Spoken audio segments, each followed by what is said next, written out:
Hello. विद्यार्थी academy में आप सभी का स्वागत, अभिनंदन है। आज हम आप लोगों को कमिश्नरेट प्रणाली के बारे में बताएंगे। कुछ ही दिन पहले, आज के 2 दिन पहले, उत्तर प्रदेश सरकार द्वारा पुलिस कमिश्नरेट प्रणाली लागू किया गया है। पहले से उत्तर प्रदेश में 4 महानगरों में पुलिस कमिश्नरेट प्रणाली लागू किया गया था। अब 3 और महानगरों का नाम सुझाया गया है: आगरा, गाजियाबाद और प्रयागराज। हम आप लोगों को बताएंगे कि कमिश्नरेट प्रणाली होती क्या है, इसका शुरुआत सर्वप्रथम कहाँ किया गया था और इसका फंक्शन क्या है। फिर फंक्शन के बारे में बताएंगे। फिर उसके बाद पुलिस कमिश्नरेट प्रणाली होती क्या है। लोगों को पता नहीं चलता है कि पुलिस कमिश्नरेट जहां पर लागू होती है वहां पर डीएम की शक्तियां छीन जाती हैं। इसके बारे में हम विस्तार से जानेंगे। आइए चलते हैं अपने स्लाइड पे। इस प्रणाली को लेकर तमाम तरह के सवाल खड़े किए जाते हैं और आलोचनाएं भी होती हैं। कुछ लोग कहते हैं कि यह ब्रिटिश हुकूमत की दमनकारी व्यवस्था है, इससे अपराध कम करने की बजाय आम आदमी के अधिकारों या मूल अधिकारों या मानव अधिकारों का हनन किया जाता है। दरअसल उस वक्त अंग्रेजों को भारत में अपनी हुकूमत कायम रखने के लिए पुलिस का गलत इस्तेमाल करना पड़ता था, लेकिन यह बात सच नहीं है। आपको बता दें कि भारत में आजादी से 100 साल पहले यानी 1847 में पहली बार पुलिस आयुक्त व्यवस्था लागू की गई थी। यह प्रणाली अंग्रेजों ने नहीं बल्कि हैदराबाद रियासत के निजाम शासकों ने लागू की थी। देश में सबसे पहले हैदराबाद शहर में पुलिस आयुक्त की नियुक्ति की गई थी। आइए हम जानते हैं क्या है पुलिस आयुक्त व्यवस्था। भारत में पुलिस आयुक्त आईपीएस अधिकारी होते हैं। एक आयुक्तालय में पुलिस बल का नेतृत्व करते हैं। एक आयुक्तालय में कई आसपास के जिलों को भी जोड़ा जा सकता है।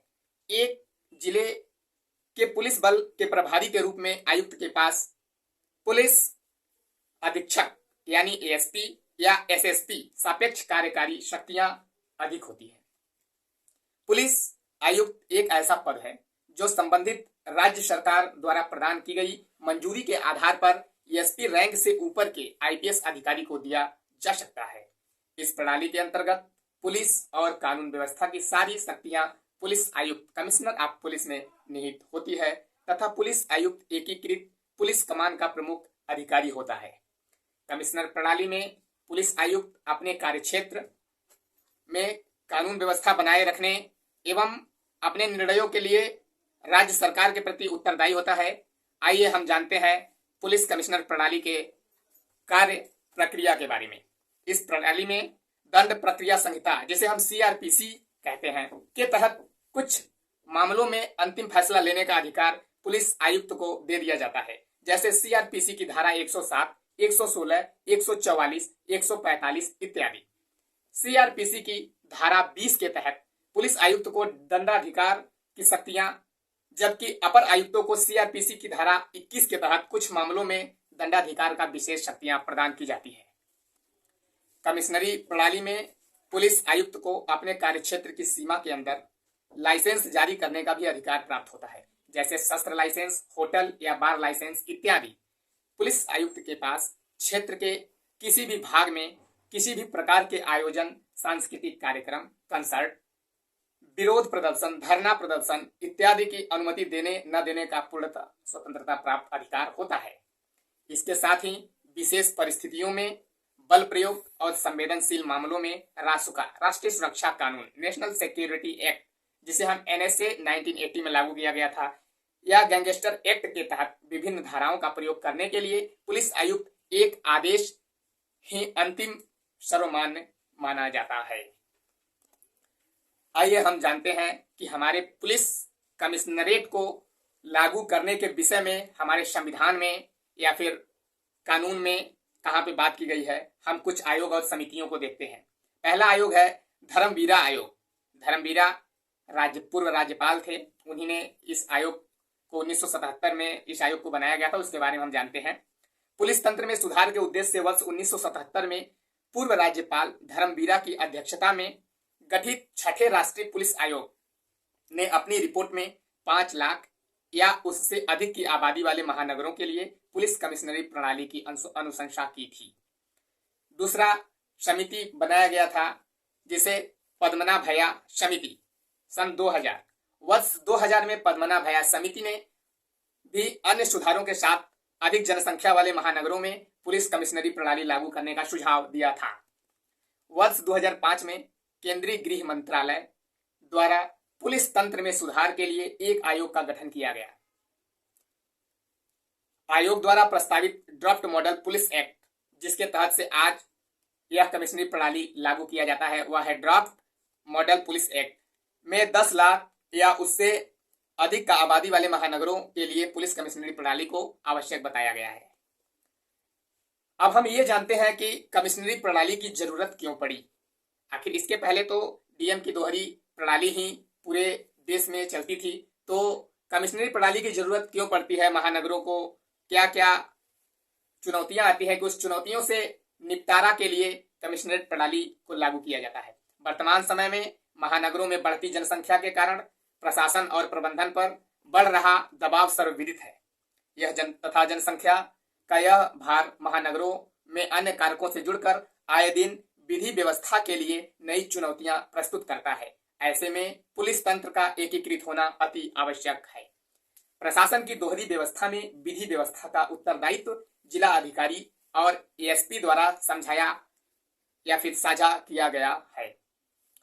इस व्यवस्था के अंतर्गत पुलिस किसी भी अप्रिय घटना की स्थिति में जिलाधिकारी द्वारा स्थिति के आकलन के बाद दिए गए आदेश के अनुसार कार्य करती है। व्यवस्था में दोनों ही अधिकारियों से यह अपेक्षित होता है कि वे हर परिस्थिति में परस्पर समन्वय के साथ अपने उत्तरदायित्वों का निर्वहन करेंगे, परंतु अनेक परिस्थितियों में ऐसा देखा गया है कि विभागों में परस्पर समन्वय की कमी और प्रत्यारोपित आरोप की दुर्घटनाओं के कारण बनते हैं।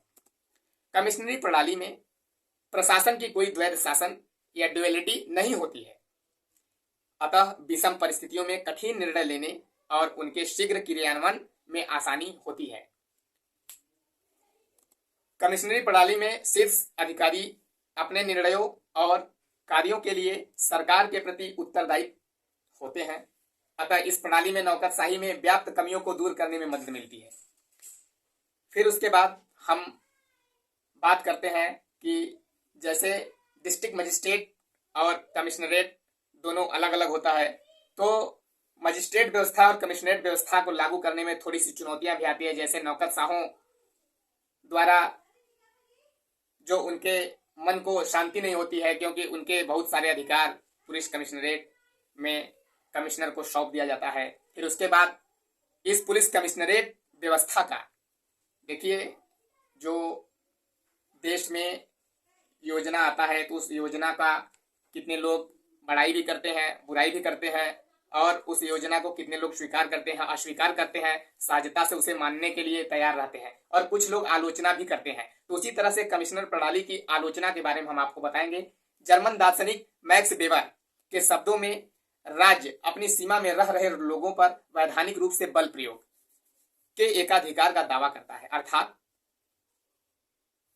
कार्य जनता पर बल के प्रयोग को वैधानिकता प्रदान करती है।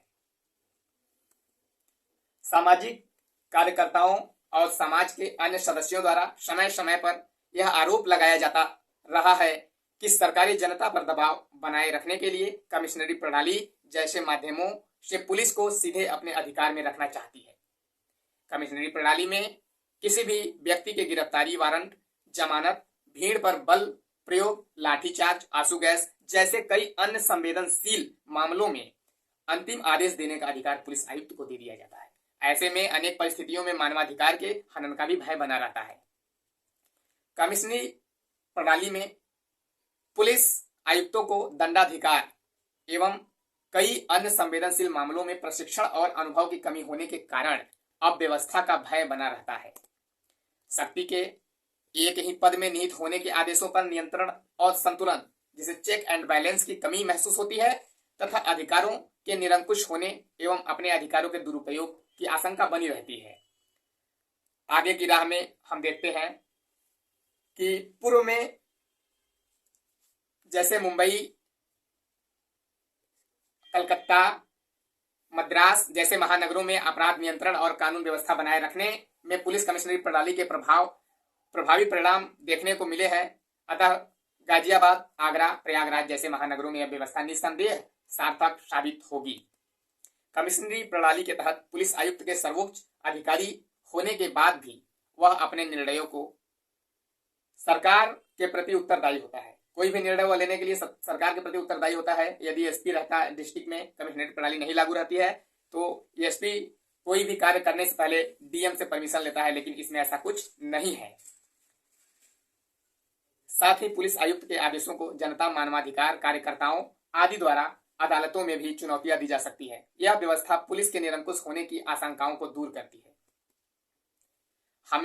हम ये बताते हैं कि सीआरपीसी जो है उसके तहत इस प्रणाली में सारे अधिकार कमिश्नर के पास होते हैं, जिन्हें किसी भी मामले में जिले के डीएम से आदेश लेने की जरूरत नहीं होती है। जैसा कि मैंने पहले आप लोगों को बता दिया है, पुलिस कर्मियों तबादले, लाठीचार्ज या फायरिंग के आदेश भी खुद पुलिस कमिश्नर दे सकते हैं। सामान्य पुलिस व्यवस्था में डीएम को सीआरपीसी कानून व्यवस्था संबंधी कई अधिकार देती है, लेकिन पुलिस कमिश्नरी सिस्टम में ये सारे अधिकार डीएम के बजाय सीधे पुलिस कमिश्नर के पास होते हैं। जैसे में लाइसेंस का अधिकार पूर्ववत जब पुलिस कमिश्नर प्रणाली नहीं लागू था, जिला में मजिस्ट्रेट प्रणाली लागू था, तो उस समय कमिश्नर डायरेक्ट कोई भी लाइसेंस प्रोवाइड नहीं कर सकता, क्योंकि कमिश्नर प्रणाली लागू ही नहीं है। जब लागू हो जाती है तो कमिश्नर के पास सारे अधिकार हो जाते हैं। इसके पहले डीएम सभी लाइसेंस देते हैं। जिलों में शस्त्र लाइसेंस देने, बार लाइसेंस जारी करने और होटलों के लाइसेंस बनाने का अधिकार भी पुलिस कमिश्नर के पास होता है। इसके अलावा धरना प्रदर्शन की इजाजत लेना, लाठी चार्ज पर फैसला करना, पुलिस बल की संख्या तय करने का अधिकार भी पुलिस के पास होता है। यहाँ तक कि भूमि संबंधी विवादों के निस्तारण का अधिकार भी पुलिस के पास होता है। पुलिस कमिश्नरी के अधिकारियों के बारे में हम आप लोगों को बताएंगे कि पुलिस कमिश्नरी के अधिकारियों की श्रेणी क्रम किस तरह से होती है। खासतौर से पीसीएस के स्टूडेंट विशेष रूप से ध्यान देंगे, और पीसीएस वालों में क्रम एक बार पूछ लिया था और पूछने का पुनः संभावना है, क्योंकि अभी हाल ही में उत्तर प्रदेश ने कमिश्नरी व्यवस्था 3 जिलों में और लागू की है। पुलिस कमिश्नरी सिस्टम में एडीजी रैंक का अधिकारी पुलिस आयुक्त होता है। ये इस प्रणाली का सर्वोच्च पद होता है। इसके बाद आईजी रैंक पर अधिकारी नियुक्त किए जाते हैं। अधिकारी संयुक्त पुलिस आयुक्त ज्वाइंट कमिश्नर ऑफ पुलिस होता है, जबकि डीआईजी रैंक के अफसर अपर पुलिस आयुक्त एडिशनल कमिश्नर ऑफ पुलिस बनाए जाते हैं, जिनकी तैनाती क्राइम और लॉ एंड ऑर्डर के लिए लिहाज से अलग अलग होती है। पुलिस कमिश्नरेट वाले जनपदों को अलग अलग जोन में बांट दिया जाता है। फिर हर एक जोन में एसएसपी, एसपी रैंक का अधिकारी पुलिस आयुक्त डिप्टी कमिश्नर ऑफ पुलिस नियुक्त किया जाता है। उसके अधीन अपर पुलिस आयुक्त additional deputy commissioner of police बनाए जाते हैं, जो एएसपी रैंक के अधिकारी होते हैं। जबकि जिले में सर्जिकल और थाने की व्यवस्था सामान्य पुलिस प्रणाली के तहत ही होती है, जिसमें क्षेत्राधिकारी का पद नाम सीओ, सर्किल ऑफिसर, जैसा कि आप सभी जानते हैं कि जो क्षेत्राधिकारी होता है सीओ के जगह सहायक पुलिस आयुक्त असिस्टेंट कमिश्नर ऑफ पुलिस होता है, जिसे हम एसीपी कहते हैं। एसीपी के अधीन थाने के एसएचओ इत्यादि छोटे अधिकारी आते हैं। आइए हम आपको बताते हैं कि कब कहां पुलिस कमिश्नरेट व्यवस्था लागू की गई थी। वर्ष 1847 से हैदराबाद शहर का पुलिस आयुक्त देश में सबसे पुराना है। तत्कालीन हैदराबाद राज्य में निजामों ने इसे स्थापित किया था। ब्रिटिश भारत सरकार ने वर्ष 1856 में सबसे पहले कोलकाता और चेन्नई में कमिश्नरेट प्रणाली व्यवस्था लागू की थी। इसके बाद 1864 में मुंबई में इसका पालन किया गया। आपको बता दें, अब उत्तर प्रदेश राज्य अपने महानगरों में पुलिस आयुक्त व्यवस्था लागू कर रहा है। दिल्ली के साथ कानपुर में भी पुलिस कमिश्नरेट व्यवस्था 1978 में लागू किया गया था। उस समय हमारे भारत देश में था, मोरारजी देसाई का सरकार था। उस समय पुलिस कमिश्नरेट दिल्ली में लागू किया गया 1978 में। उसी साथ कानपुर, उत्तर प्रदेश के कानपुर में भी लागू किया गया, लेकिन कानपुर का वो कमिश्नरेट व्यवस्था सफल नहीं रहा। फिर उसके बाद गौतम बुद्ध नगर, जिसे हम नोएडा, लखनऊ, वाराणसी, कानपुर इत्यादि में लागू किया गया था। अब वर्तमान उत्तर प्रदेश के 3 जिलों में और कमिश्नरेट व्यवस्था लागू किया गया है। 25 नवंबर सन 2022 को यह लागू किया गया है। जो हाल में एग्जाम देने वाले स्टूडेंट हैं, अब उन्हें पता होना चाहिए कि उत्तर प्रदेश अपने 7 महानगरों में कमिश्नरेट व्यवस्था लागू कर दिया है। सबसे पहले उत्तर प्रदेश में कानपुर, गौतम बुद्ध नगर जिसे हम नोएडा कहते हैं, लखनऊ और वाराणसी में सन 2021 में लागू किया गया था। फिर उसके बाद अभी 2022 में योगी आदित्यनाथ जी का जो सरकार है वह इस निर्णय के बाद उतर आई है कि पुलिस कमिश्नरेट व्यवस्था 3 और महानगरों में लागू किया जाएगा। तो वो 3 महानगर कौन से हैं हम आपको बता देना चाहते हैं। पहला गाजियाबाद, दूसरा आगरा, तीसरा इलाहाबाद जिसे हम आज प्रयागराज के नाम से जानते हैं और प्राचीन काल में भी उसे प्रयागराज के नाम से ही जाना जाता था। हालांकि हमारे यशस्वी मुख्यमंत्री श्री योगी आदित्यनाथ जी के कर कमलों द्वारा उसका नाम पुनः प्रयागराज किया गया है।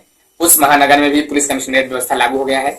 मैं आप लोगों से एक रिक्वेस्ट करना चाहता हूं कि यदि हमारा वीडियो आप लोगों को पसंद आए तो उसे लाइक शेयर कर देना और सब्सक्राइब कर देना, और जितने अधिक लोगों के पास आप लिंक शेयर करेंगे सबको यह जानकारी उपलब्ध हो सकेगी। धन्यवाद।